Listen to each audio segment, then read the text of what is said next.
ফিলিস্তিনের মতো বিদ্যমান বাস্তবতা কেবল আরব কিংবা মুসলমানদের জন্যই উদ্বেগজনক নয়, বরং তা সমগ্র মানব জাতির জন্যই উদ্বেগের বিষয়।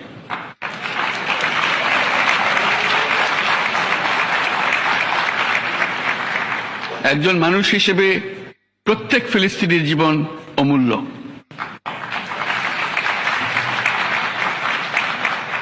ফিলিস্তিনের জনগণের বিরুদ্ধে যে মানবতা বিরোধী অপরাধ হচ্ছে তার জন্য সংশ্লিষ্ট সকলকে দায়বদ্ধ করতে হবে।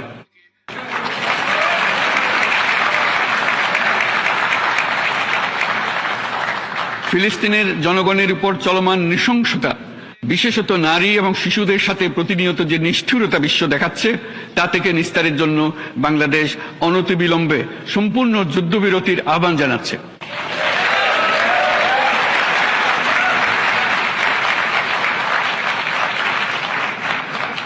দ্বিরাষ্ট্রভিত্তিক সমাধানেই মধ্যপ্রাচ্যে টেকসই শান্তি আনতে পারবে। তাই জাতিসংঘ সহ আন্তর্জাতিক সম্প্রদায়ের সকলকে এর বাস্তবায়নের জন্য এখনই উদ্যোগ নিতে আহ্বান জানাচ্ছি।